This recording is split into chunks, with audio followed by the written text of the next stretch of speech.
muita dúvida, muita coisa. Tinha um aluno. Eu olhava para aquele aluno e falava, putz, mas se eu parar agora, esse garoto vai... Sem desejo. Isso é uma coisa interessante até, né, de tocar nesse assunto, porque acredito que muitas pessoas, elas querem empreender e eu falo que a inspiração, às vezes, vem de podcasts como esse. Por isso que eu gosto desse tipo de interação, né? Então, se você conseguir elaborar e explicar para as pessoas como é que começou o Espaço Simplifica, por exemplo. Como é que você começou esse empreendimento? De onde veio? Né? Conta a história. Porque isso pode ajudar outras pessoas a se inspirarem de como foi para você e, a partir daí, elas terem motivação e inspiração para iniciar, né? Não tinha essa pergunta lá no story. A galera... Eu fui esperto hoje mais cedo. Eu abri o Instagram e falei assim, é o seguinte, galera. Eu vou fazer umas perguntas pra Shizuka, então vocês mandem as perguntas. O pessoal mandou umas boas, viu? Então eu vim preparado, tá afiado o negócio. E você se preparou pra essa resposta? Eu só procurei não pensar. Outra coisa, porque quando eu pensando muito, sai nada. Sai nada. Quando eu penso muito. É o overthinking, assim, né? Eu gosto de ouvir a voz do Newton. Ele parece ter uma voz de radialista, né? Ele tem uma voz aí, assim. ó. Se ele falar Transamérica FM, tal. Vai, fala aí. Rádio 97.5. Não fala, Cast Brothers, que daí eles gravam. Cast Brothers, podcast. Olha lá, ele tem uma voz assim, né? Tem até eco. Agora, Legal. não fuja da pergunta. O Espacim, né? Vamos lá, falar do Espacim. É assim, ó. Eu tinha, né, uma amiga que ela era também minha mentora na época, né?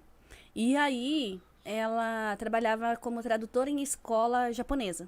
Sim. E na escola japonesa tinha muitos alunos assim que saíram da escola e acabaram sendo manchete por roubo disso, roubo daquilo e tudo mais nos jornais japoneses. E ela sentia muito por isso, né? Então, ela queria fazer com que isso não acontecesse mais e me convidou. Eu tenho 3 filhas e aí uma tava bem bebezinha ainda. Ela falou, olha, Shizuka, eu acho que você pode fazer a parte do português e das brincadeiras, porque eu era bem moleque, eu gosto do fervo, gosto de brincar e tudo mais, né? E ela já é mais de idade, né? E ela falou, você brinca, criança precisa disso e tal. E ela ia ficar com a parte do Nihongo, porque eu falando Nihongo e falando russo é a mesma coisa. E aí ela falou assim, então, você fica com uma parte e eu fico com a parte do... Eu sei como é que funciona a escola japonesa, então tá tudo certo. E aí eu falei, então tá bom, vamos fazer. Só que a gente precisava de um lugar onde que a gente pudesse realmente, o local físico, né? Ele tinha que ser um lugar muito adequado. Então a gente ficou esperando esse local, porque se ia dar um terremoto, alguma coisa, a gente tá com as crianças, o que a gente vai fazer? Então a gente esperou, aí apareceu. Quando apareceu, eu saí da escola, eu trabalhava numa escola na época, eu saí da escola e a gente começou a montar o Espacim com o objetivo de não deixar... O único objetivo do Espacim era... Que nem era Espacim, não era nada. Era só a tia Geni e a tia Shizuka. Era não deixar as crianças na rua para que elas não ficassem à mercê das coisas que tem na rua e de repente, né? E aí, a gente fez isso e a gente começou aí com algumas ideias que a gente tinha de interação. Só que daí a Geni, ela faleceu, né? A gente montou no dia 1º. No dia 9, a Bonita morreu. E aí a gente... Só que assim, né? A gente oferecia o suporte para a lição de casa, né? A gente queria fazer a lição de casa, porque os pais não sabiam. Então, não sei se vocês têm filho na escola japonesa, mas atrás tem a resposta, né? Das atividades. Então, as crianças meio que olham a resposta, não aprendem nada, aí fica na rua e não sei o quê. Então, a gente ajudava na lição de casa, quer dizer, ela ajudaria na lição de casa e eu ensinaria o português para língua materna, né?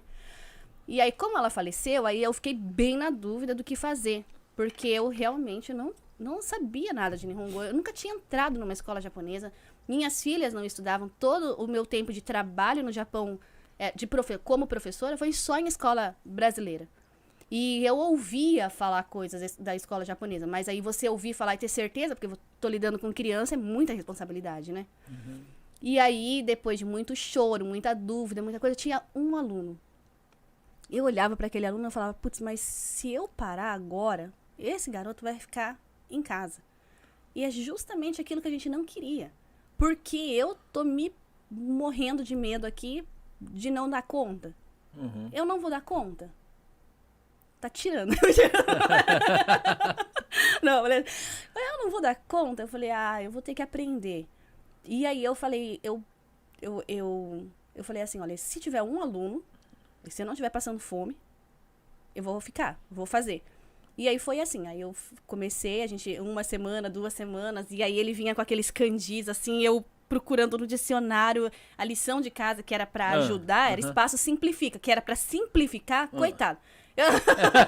Bagunçou tudo, complicou. Eu só compliquei a vida dele. Mas a mãe dele firme e forte, e ele também continuaram lá e tal, e foi bem legal. Porque daí depois disso, aí eu conheci eu tava um dia limpando lá e chorando. Eu só chorava. Eu chorava porque eu não sei o que eu vou fazer. Eu só tô estragando a vida desse menino, porque eu queria ajudar, mas eu não conseguia ajudar. E aquela dúvida com ela. Se ficasse na casa ia ser ruim, se ficasse lá no espacinho ia ser péssimo, porque eu não conseguia ajudar direito. Como é que eu ia fazer, né? Eu me sinto assim quando a Márcia manda eu ajudar na tarefa de matemática do meu filho. Não. Só que, por mais que eu não conseguia ajudar na tarefa, eu conseguia ajudar em tantas outras coisas. Com diálogo, com as outras coisas que eu ensinava. Eu ensinava ele a cozinhar, ensinava ele a fazer as coisas todas, sabe? E era companhia, porque na pior das hipóteses é uma companhia maravilhosa, que é a minha, né? E aí a gente fazia as modéstia à parte, né? Mas eu tenho minhas filhas também que estavam lá brincando com ele, né? Mas aí... Tava lá brincando ou brigando? Brincando, eles brincavam, ele era muito tranquilo. Por isso que eu não... Eu falei, nossa, mas tão lindo, tão... Não é com tanto futuro pela vez. Eu falei, eu não vou ter coragem de parar o espacinho agora, né? E aí... Eu lá chorando, passou 2 meninas lá que eu conhecia há muito tempo, elas, tá chorando por quê? Eu falei, eu não sei o que fazer, porque eu era muito desesperada. Ainda sou um pouco, mas era muito desesperada. Elas, não, no Nihongo a gente vem aqui, fica 1 hora e te ajuda. E foi o que bastou. Eu falei, então tá. Aí foi assim que começou. Aí eu comecei a aprender, elas me ensinavam pra ele, eu via elas ensinando. Eu fui aprendendo, e aí a gente foi. Até que entrou mais um aluno, mais 2. Até quando a gente completou 1 ano de espacinho, tinha já uma equipe uma galera que estava ajudando no trabalho. A gente já tinha montado aula disso, aula daquilo, oficina infantil. E aí, como eu falei, nada planejado. Vamos fazer atividade. Tá bom, vamos fazer no sábado. Vamos chamar as pessoas de fora. Quem não podia participar durante a semana, não conhecia o trabalho ainda, porque não existia, né? Falei, então vamos chamar o pessoal para vir no sábado para ver como é que é. E aí da oficina a gente abria 10 vagas. Aí tinha 30 pessoas fazendo.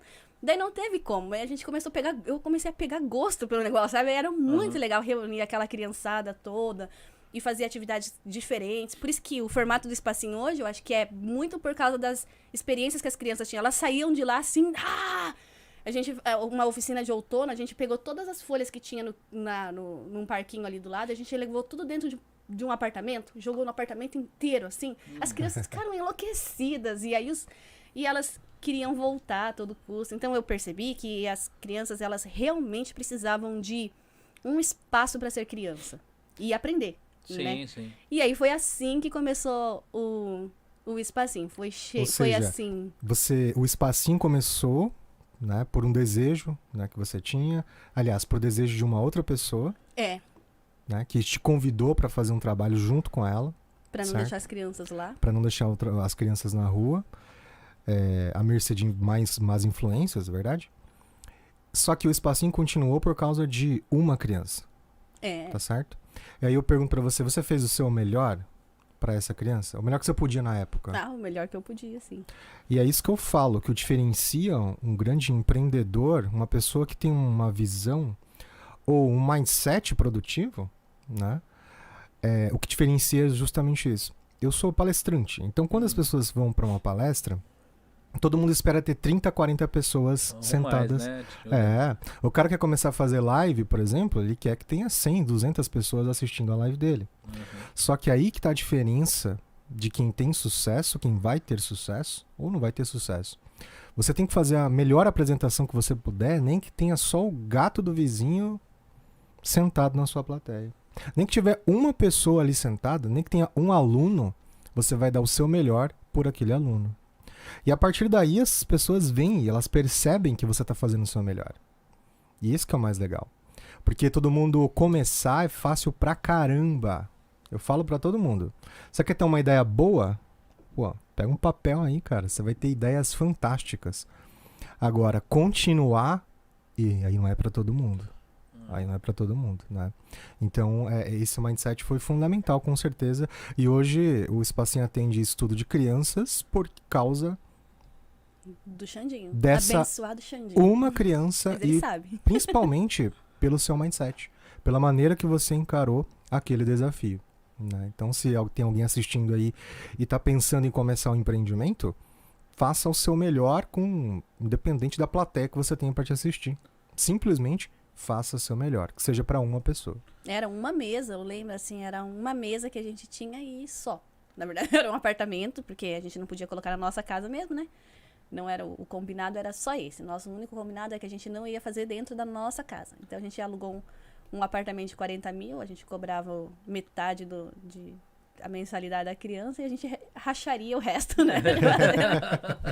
Aí ela morreu, eu falei, mas poxa, agora, tinha que morrer agora, Essa logo agora parte que a gente incrível, começou.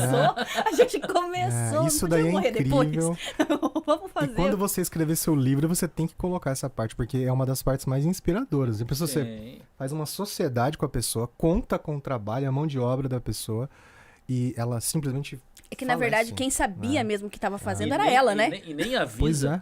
Não avisa. Fala, ó, eu tô partindo dessa pra uma melhor, então assim, ó, No meio vai do se serviço. virando aí. E foi assim, ó, eu tava fazendo só o quê? Eu liguei pra ela pra perguntar se ela já tava lá, não me atendeu. Tava, Nossa, olha. Eu falei, poxa vida, sabe?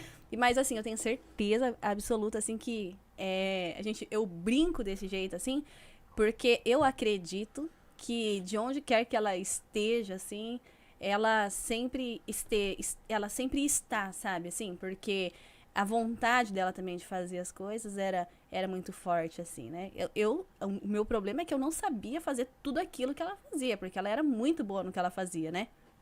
Ela trabalhava como tradutora da escola japonesa, ela sabia de tudo, né? A minha Mas dificuldade às vezes não teria o amor que você coloca. ela era Exatamente. pulso firme. É, porque assim, tem muita coisa que a gente faz, né? Que a gente chega a um grau de excelência por causa do carinho, do amor e da atenção que a gente faz aquilo ali. Às vezes eu penso, ela deve estar olhando lá e falando, meu Deus, mas o que essa menina tá fazendo? Porque às vezes se fosse um negócio mais ali, a gente não sabe, né? Mas às vezes se fosse um negócio mais rígido, mais assim, às vezes os pais não teriam todo esse tipo de... Esse carinho, essa interação, esse calor, né, que às vezes falta para muitas crianças. Porque as crianças aqui, elas ficam dentro de casa, se elas ficarem às vezes tem um lugar que as crianças também ficam na escola japonesa, né? Até Como chama o nome daquele... tem um lugar que é Aozora, tem outros que é Riscatei. Então, lá eles simplesmente ficam lá fazendo a tarefa, não tem interação com ninguém, não sei como o molecada que tá ali, não tem, né? Não tem aquela atenção real de alguém, né? Então, isso é uma diferença. Isso é um diferencial muito grande e talvez por isso.